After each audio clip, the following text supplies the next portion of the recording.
오늘 우리 이 말씀 아무것도 가지고 갈 수가 없습니다. 저는 저희 형님의 이야기를 좀 하려고 합니다. 저희 형님이 결혼을 하고 나서 신혼여행을 갔습니다. 요즘 이제 신혼여행의 대세는 해외로 나가는 것이 대세이죠. 그래서 저희 형님도 이제 해외로 나갔습니다. 해외로 신혼여행을 갔다가 돌아올 때 우리가 꼭 들리는 곳이 있습니다. 거기 어디입니까? 공항에 있는 면세점을 들립니다. 면세점에 들리는 이유는 무엇입니까? 한국에서 사기에 좀 부담스러운 가격을 면세점에서는 조금 더 저렴하게 살 수 있기 때문에 그곳에 들렸습니다. 저희 형님도 면세점에 들려서 이제 저희 형님이 이제 그동안 비싸서 사지 못했던 양주를 이제 골랐습니다. 양주 3병을 골라서 이제 3병 정도, 제 기억으로는 3병 정도를 구입했던 걸로 기억하고 있습니다. 기쁜 마음으로 이제 귀국할 그 비행기에 오르기 위해서 검색대에 섰습니다. 그런데 무슨 일이 있었을까요? 좀 상황이 안 좋더니 그 양주를 빼앗기게 될 상황이 되었습니다. 저희 형님은 영어를 잘하지 못합니다. 그래서 바디랭귀지와 아는 단어를 몇 개를 가지고 항의를 했습니다. 그런데 아무리 항의해도 들려오는 대답은 이것은 가지고 들어갈 수 없다라는 판정입니다. 그래서 형의 입장에서는 정말 귀하고 귀한 그 양주를 모두 다 빼앗기고 우울한 마음으로 귀국 비행기에 탔다라고 합니다. 저희 형님께서 이제 나중에 저희 가족들에게 이 이야기를 해주면서 그때 마음속으로 정말 피눈물을 흘렸을 정도로 많이 마음이 아팠다라고 했습니다. 아무리 귀하고 아무리 내가 원해도 공항 검색대에서 이것은 가지고 갈 수 있는 물품이 아니다라고 판명이 나버리면 그것은 우리는 가져갈 수가 없습니다. 여러분, 그 양주들은 어떻게 되었을까요? 저희 형님 빼앗겼던 양주들은 어떻게 됐을까요? 아마 누군가의 손에 들어갔겠죠. 그리고 누군가의 입으로 들어갔겠죠. 생각해보면 이보다 더 억울한 일이 없는 것 같습니다. 값은 내가 치렀는데 내가 그것을 구매하기 위해서 그것에서 줄을 서고 그것을 계산하는 그런 수고까지 내가 했는데 내가 가져갈 수 없는 상황이라면 정말 억울한 것 같습니다. 이게 양주라서 잠깐 억울한 일로 손해보고 억울한 일로 끝이 나지만 만약에 이것이 인생의 문제라면 그것의 억울함의 강도는 다르지 않겠습니까? 양주는 내가 조금 손해보는 것으로 끝이 나지만 인생의 문제가 걸려있는 그 상황에서는 우리의 손해가 조금으로 끝나는 문제가 아닙니다. 그 문제는 완전하게 달라지는 것이지요. 언제부터인지 몰라도 우리가 살고 있는 이 시대는 물질 만능주의 시대라고 이야기를 합니다. 돈으로 모든 것을 다 성취할 수 있고 돈으로 모든 것을 다 할 수 있는 시대가 되었습니다. 그래서 돈만 벌 수 있다면 그 일이 불법이든 아니든 그 일에 뛰어들어갑니다. 하나님을 믿는 사람도 하나님을 믿지 않는 사람들도 이 돈을 벌기 위해서 똑같이 거기에 뛰어들어가고 돈에 마음을 두고 있다는 것입니다. 그래서 사도 바울은 자신의 영적인 아들 디모데에게 이 마지막 때에 대해서 이렇게 권면했습니다. 교훈했습니다. 디모데후서 3장 1절에서 5절까지 말씀 함께 읽겠습니다. 시작. 그대는 이것을 알아주십시오. 말세에 어려운 때가 올 것입니다. 사람들은 자기를 사랑하며 돈을 사랑하며 뽐내며 교만하며 하나님을 모독하며 부모에게 순종하지 아니하며 감사할 줄 모르며 불경스러우며 무정하며 원한을 베풀지 아니하며 비방하며 절제가 없으며 난폭하며 선을 좋아하지 아니하며 배신하며 무모하며 자만하며 하나님보다 쾌락을 더 사랑하며 겉으로는 경건하게 보이나 경건함의 능력은 부인할 것입니다. 그대는 이런 사람들을 멀리하십시오. 아멘. 사도 바울은 마지막 때에 이런 사람들이 많아지기 때문에 그대는 이런 사람들을 멀리하십시오라고 교훈을 하고 있습니다.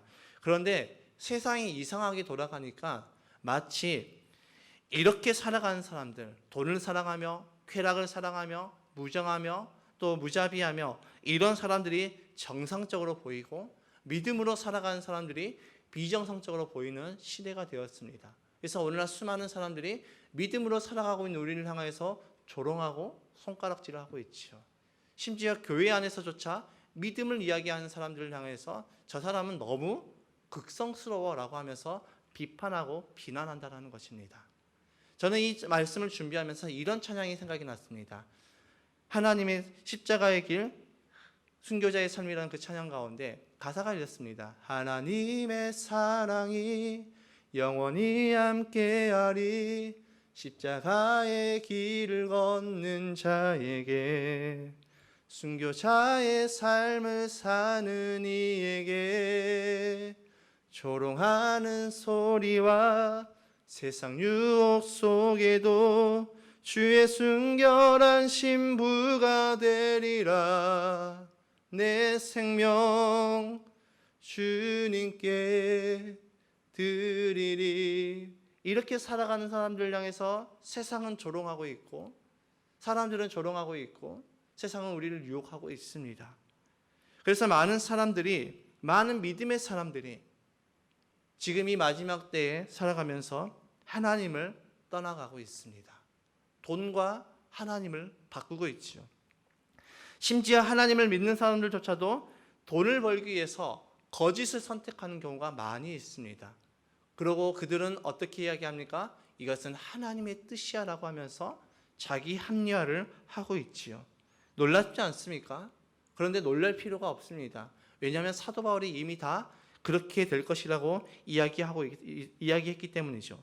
사도 바울의 말처럼 경건의 모양은 있으나 경건의 능력이 없는 시대이기 때문에 이런 모습이 나타나는 것은 우리에게 어쩌면 놀랍지 않은 그런 일일 수 있습니다. 예수님은 우리에게 두 주인을 섬길 수 없다라고 말씀하셨습니다. 누가복음 16장 13절의 말씀을 함께 읽겠습니다. 시작. 한 종이 두 주인을 섬기지 못한다. 그가 한쪽을 미워하고 다른 쪽을 사랑하거나 한쪽을 떠받들고 다른 쪽을 업신 여길 것이다. 너희는 하나님과 재물을 함께 섬길 수 없다. 여러분, 왜 두 주인을 섬길 수 없다라고 이야기하고 있습니까? 한쪽으로 마음이 빼앗기기 때문입니다. 인간은 동시에 두 마음을 줄 수가 없습니다. 저도 두 자녀를 키우고 있지만 한쪽으로 마음이 쏠릴 때가 있습니다. 아무리 그 중심을 지키려고 하지만 인간이기에 한쪽으로 마음이 쏠릴 때가 있습니다. 어떨 때는 유엘이가 더 예쁘고 어떨 때는 라이가 더 예쁜 때가 있습니다. 왜 그럴까요? 인간이기 때문이죠. 그래서 예수님께서는 우리에게 두 주인을 섬길 수 없다고 말씀하셨습니다. 우리가 경건의 모양은 있으나 경건의 능력이 없는 그 이유가 바로 여기에 있죠. 우리는 두 주인을 섬기려고 하기 때문입니다. 왜 마지막 때에 경건의 능력이 사라지고 있습니까? 우리는 두 주인을 섬기고 있기 때문이죠. 말은 우리의 말로는 아니라고 하지만 우리의 마음에는 하나님과 또 다른 무엇이 함께 공존하고 있습니다. 그 무엇은 어떤 것이든 될 수가 있습니다. 돈이 될 수도 있고요, 사람이 될 수도 있습니다. 성공이 될 수도 있습니다. 심지어 우리의 자녀가 될 수도 있습니다. 내가 될 수도 있습니다. 그래서 우리가 내 삶의 주인을 잃어버리고 살아간다면 그렇게 우리의 삶의 주인이 하나님이 아닌 다른 것으로 바뀌어져 버리고 다른 것을 따라서 살아가게 되는 우리의 삶의 모습 때문에 이 땅 가운데 살아가는 우리에게 경건의 모양은 있으나 경건의 능력은 없다라고 말하고 있는 것입니다. 그런데 우리가 이렇게 우리의 내 삶의 주인을 잃어버리고 살아간다면 우리는 어떻게 될까요? 오늘 본문은 이렇게 말하고 있습니다. 전도서 12장 1절의 말씀입니다. 시작. 너는 청년의 때에 너희 창조주를 기억하라. 곧 공고한 날이 이르기 전에 나는 아무 낙이 없다고 할 해들이 가깝기 전에. 구약의 전도자는 우리에게 너는 청년의 때에 너희 창조주를 기억하라고 이야기하고 있습니다. 이것을 반대로 바꿔서 말하게 되면 우리가 창조주를 기억하지 않으면 어떻게 되느냐? 우리에게 곤고한 날이 오게 되고 우리의 삶은 아무 낙이 없는 삶이 된다라고 이야기하고 있습니다. 즉, 내 삶의 주인, 내가 나의 주인, 나의 창조자를 기억하지 못하면 우리는 삶의 가치를 잃어버리게 된다는 것이죠. 우리의 삶에는 늘 공고한 품입니다. 우리의 삶은 늘 아무 낙이 없다라고 이야기하게 되는 것이죠. 왜 그러냐? 하나님의 창조의 목적을 상실해버리고 우리는 이 땅에서 돈을 쫓고 성공을 쫓아가게 되기 때문이죠. 그리고 그런 삶에 대해서 구약의 전도자는 헛되고 헛되다라고 우리에게 교훈하고 있습니다. 구약의 전도자는 전도서 1장과 2장을 통해서 세상 만사와 그리고 지혜, 즐거움, 슬기와 어리석음, 수고, 이 모든 것들이 헛되다라고 이야기하고 있습니다. 전도서 1장과 2장을 한마디로 표현해 보자면 무엇입니까? 하나님이 없이 살아가는 그 모든 삶은 헛되다는 것이죠.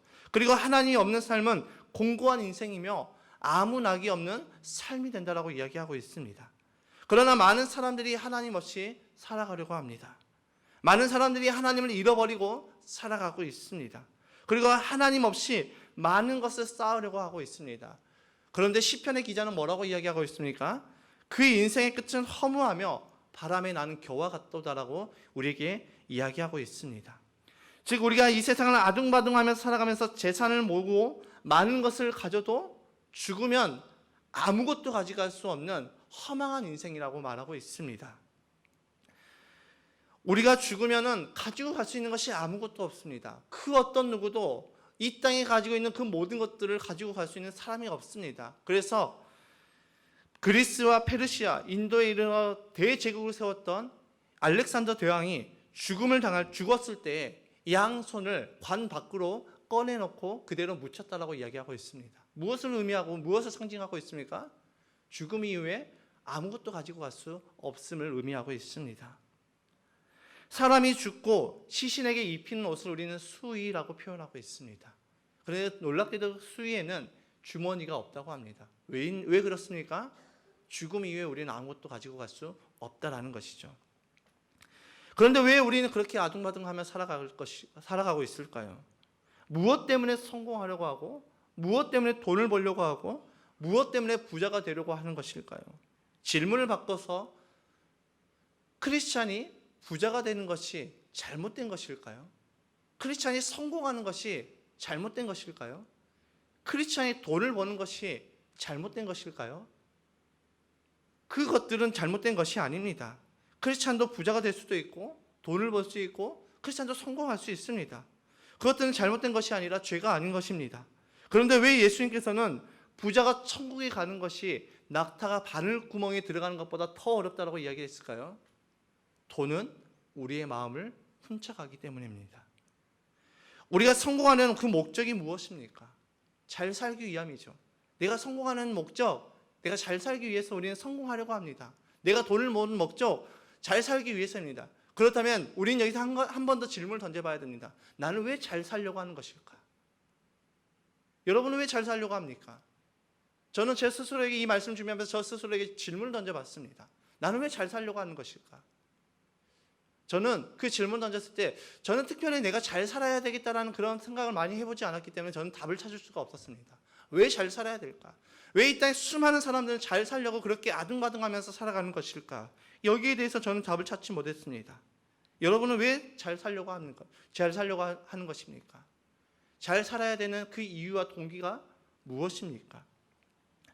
왜 우리의 자녀들이 좋은 학교에 들어가야 되고 왜 우리의 자녀들이 좋은 직장에 취직하기를 원하십니까?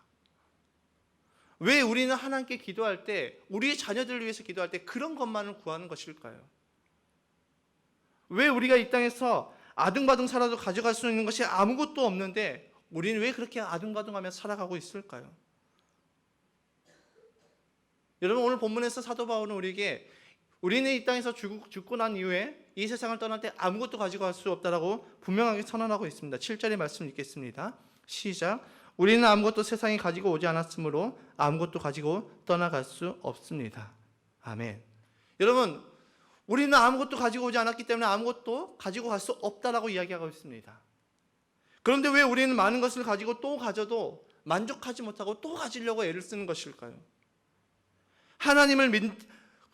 어떤 사람들이 이렇게 이야기할 수 있습니다. 그 사람들은 하나님을 믿지 않는 사람들입니다 라고 이야기할 수 있습니다. 아닙니다. 하나님을 믿는 사람도 똑같습니다. 야고보 사도는 하나님을 믿는 사람들에게 자신의 서신을 썼습니다. 그 서신 가운데 이런 말씀이 기록되어 있습니다. 야고보서 5장 3절에서 4절의 말씀입니다.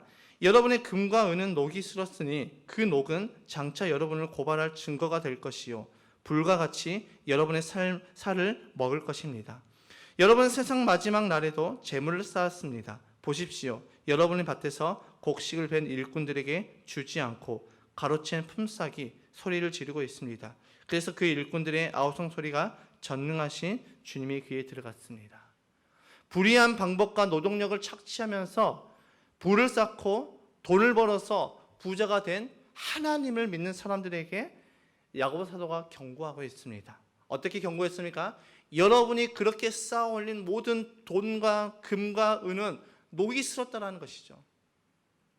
그것들은 사라질 것이라고 경고하고 있습니다. 시편 기자가 우리에게 경고했던 것처럼 악인의 삶, 악인의 행위는 바람에 나는 겨와 같다는 그 삶의 모습이 야고보 사도가 이 5장에 기록한 그 하나님을 믿으면서도 돈을 쫓고 돈을 사랑하는 사람들을 향해서 하고 있는 교훈입니다. 여러분, 왜 우리는 만족하지 못할까요? 여러분, 과거 몇십 년 전만 해도 우리는 정말 많은 것들을 누리고 있습니다. 그때와 비교하면 정말 많은 것들을 누리고 있습니다. 저는 지금의 제 자녀들을 바라보면서 야, 너희들은 정말 많은 것들을 누리고 있구나. 정말 너희들은 행복한 삶을 행복한 그 시대를 살아가고 있구나 라고 생각하는데, 우리 아이들은 만족함이 없습니다. 끊임없이 무언가를 갈구하고 끊임없이 무언가를 요구하고 있습니다. 왜 사람은 이럴까요? 왜 사람은 자꾸 만족하지 못하고 자꾸 무언가를 찾아서 쫓아갈까요? 그 이유가 바로 전도서 12장 1절에 이렇게 기록되어 있습니다. 시작. 너는 청년의 때에 너희 창조주를 기억하라. 곧 공고한 날이 이르기 전에 나는 아무 낙이 없다고 할 해들이 가깝기 전에. 우리가 만족하지 못하는 이유가 무엇입니까? 나의 창조주를 잃어버렸기 때문입니다. 나의 창조주, 나의 주인을 잃어버리고 내가 주인 되어서 살아가기 때문에 우리는 만족함이 없고 그 채워지지 않는 그 2%를 쫓아서 살아가고 있는 것입니다. 저는 이 말씀을 준비하면서 아까 제가 던졌던 그 질문, 왜 잘 살고 싶어 하는가? 거기에 대해서 해답을 찾지 못했지만 말씀을 준비하면서 찾았습니다. 우리에게 채워지지 않는 그 2%를 채우기 위해서 잘 살려고 하는구나. 여러분, 그런데 그 2%는 우리의 힘, 우리의 노력, 우리가 가지고 있는 물질, 우리가 누리는 그 모든 것으로도 채울 수가 없습니다. 그 2%는 누가 채워주느냐? 바로 우리의 창조주, 우리의 창조자이신 하나님께서 그 2%를 채워주신다는 것이죠. 우리가 아예 창조주를 기억하고 곧 하나님을 기억하고 인정하고 그 안에 거해서 나의 주인이 이제는 내가 아니라 주님이시고 내가 주님 안에 거하는 삶을 살아갈 때 그 나머지 2%가 채워진다는 것입니다. 그리하면 우리는 어떻게 변할까요? 우리는 더 가지려고 애를 쓰지 않고 더 모으려고 아둥바둥하며 살아가지 않고 우리는 베푸는 삶으로, 우리는 섬기는 삶으로 변화가 되는 것입니다. 예수님의 포도나무 비유의 핵심이 바로 무엇입니까? 너의 주인을 기억하라는 것입니다. 너의 힘으로 열매를 맺을 수 없어. 열매를 맺게 하시는 분은 하나님이시야 라고 우리에게 교훈하는 것이 예수님의 포도나무 비유이죠. 야고보 사도는 우리의 인생이 어떻다라고 이야기했습니까? 안개와 같다라고 표현했습니다. 여러분, 안개는 아침에 폈다가 오후만 되면 사라지는 것입니다. 영원하지 않습니다. 분명히 아침에 안개가 폈는데 조금 있다 한 몇 시간 지나서 그곳을 다시 지나갈 때 되면 안개가 눈에 보이지 않습니다. 즉 우리의 인생은 잠시 왔다가 돌아가는 유한한 인생이라는 것이죠. 우리의 인생은 무한할 수 없습니다. 우리가 이런 유한한 인생을 살아가기 위해서는 우리는 어떻게 해야 됩니까? 우리의 창조주를 기억해야 됩니다. 그런데 수많은 사람들이 이 유한한 인생을 살아가면서 우리의 창조주를 잃어버리고 내 삶의 주인이 내가 되어서 돈과 성공을 쫓는 인생으로 바뀌어 버렸다는 것이죠. 그래서 오늘날 하나님을 믿는 사람도, 하나님을 믿지 않는 사람도, 믿음으로 살아가는 사람들 향해서 쟤는 너무 외골수야, 쟤는 너무 극성스러워 라고 조롱하고 손가락질하고 있다는 것이죠. 하나님을 믿는 사람들이 거짓과 불법을 선택하면서 자기 합리화를 하고 있다는 것입니다. 그런 인생을 살아가는 자들을 향해서 사도 바울은 어떻게 이야기하고 있습니까? 본문 9절과 10절의 말씀입니다. 시작. 그러나 부자가 되기를 원하는 사람은 유혹과 올무와 여러 가지 어리석고도 해로운 욕심에 떨어집니다. 이런 것들은 사람을 파멸과 멸망에 빠뜨립니다. 돈을 사랑하는 것이 모든 악의 뿌리입니다. 돈을 쫓다가 믿음에서 떠나 헤매이기도 하고 많은 고통을 겪기도 한 사람이 더러 있습니다. 아멘. 돈과 성공을 쫓아가는 그 사람들의 그 결과는 파멸이고 그 사람들의 결과는 믿음에서 떠나기도 한다는 것입니다. 돈을 사랑하는 것은 모든 악의 뿌리라는 것입니다. 여러분, 왜 인간에게 욕심이라는 것이 들어왔을까요? 그 욕심을 통하여서 우리는 무엇을 채우려고 합니까? 무엇을 얻으려고 합니까? 돈을 얻으려고 하는 것이죠. 돈을 사랑하게 되면 사람을 해야 하는 일에 서슴없이 행동하게 됩니다. 돈을 사랑하게 되면 자신의 목숨도 가차없이 버리게 되는 것입니다. 믿음에서 떠나서 헤매이기도 하고 파멸과 멸망에 빠뜨리기도 한다는 것이죠. 그래서 사도 바울은 우리에게 오늘 이 말씀을 통해서 우리에게 어떻게 이야기하고 있습니까? 내 인생이 영원하지 않고 유한한 인생이기 때문에 우리는 이 땅에서 살아가면서 우리의 삶의 목적과 방향성이 분명하게 정해져야 된다고 말씀하고 있습니다. 그 우리의 삶의 목적과 방향성이 무엇입니까? 11절과 12절의 말씀에 나와 있습니다. 시작. 하나님의 사람이여 그대는 이 약한 것들을 피하십시오.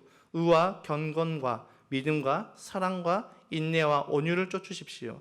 믿음의 선한 싸움을 싸우십시오. 영생을 얻으십시오. 하나님께서는 영생을 얻게 하시려고 그대를 부르셨고 또 그대는 많은 증인들 앞에서 훌륭하게 신앙을 고백하였습니다. 아멘. 우리의 목적과 방향성은, 우리의 삶의 목적과 방향성은 믿음의 선한 싸움을 싸우고 의와 경건과 믿음과 사랑과 인내와 온유의 열매를 맺는 삶입니다. 그래서 그 삶을 통해서 우리는 무엇을 바라봐야 된다고 이야기하고 있습니까? 영생을 바라보며 나아가야 된다고 이야기하고 있습니다. 여러분, 오늘 이 말씀을 통해서 사도 바울은 우리에게 어떻게 이야기하고 있습니까? 부자가 되지 말라고 이야기하고 있지 않습니다. 부자가 목적이 되어서는 안 된다고 이야기하고 있습니다. 돈을 벌지 말라는 것이 아닙니다. 돈이 목적이 되어서는 안 된다는 것이죠. 성공을 하지 말라는 말이 아닙니다. 성공이 목적이 되지 말라는 것이죠. 우리의 목적은 하나님의 영생, 그 영생을 살아가기 위해서는 우리의 믿음으로 살아가는데 그 믿음의 삶을 통해서 우리에게 무엇이 나타나느냐? 의와 경건과 믿음과 사랑과 인내와 온유의 열매, 즉 성령의 열매가 우리 삶 가운데서 나타난다는 것이죠. 내가 무엇을 바라보며 살아가느냐에 따라서 우리는 달라집니다. 내가 지금 무엇을 바라보고 무엇을 생각하느냐에 따라서 내 삶의 방향성은 달라집니다. 여러분은 무엇을 바라보며 지금까지 달려왔습니까? 남은 인생 무엇을 바라보며 달려가겠습니까? 주님은 오늘 이 말씀을 통해서 우리에게 이렇게 물어보십니다. 야, 너의 삶의 방향과 목적이 무엇이니? 너는 왜 나를 믿니? 나를 믿고 나에게서 얻고자 하는 것이 무엇이니? 이 땅의 성공이니? 너의 자녀가 잘 되는 것이니? 너의 자녀가 성공하는 것이니? 너가 부자 되는 것이니? 그렇다면 너의 믿음의 방향성은 잘못되었어라고 이야기하고 있습니다. 너는 청년의 때에 너의 창조주를 기억하라. 너의 날이 공부하기 전에, 너의 날이 아무 낙이 없다라고 느껴지기 그 전에 너의 창조주를 기억하라고 이야기하고 있습니다. 하나님을 기억하지 않는 삶, 하나님 없이 살아가는 그 삶의 결과는 곤고한 삶이며 아무 낙이 없다. 야, 내가 지금 80년을 살아왔는데 내 인생 돌아보니까 나에게 남은 것이 아무것도 없네. 이렇게 살아가지 말라고 이야기하고 있습니다. 베드로 사도는 이사야 선지자의 말을 인용해서 이렇게 말합니다. 풀은 마르고 꽃은 시드나 하나님의 말씀은 영원하다. 여러분, 우리가 이 땅에서 살아가다가 우리의 생명이 다하고 죽고 주님 앞에 설 때 우리가 가지고 갈 수 있는 것 그 어느 것도 없습니다.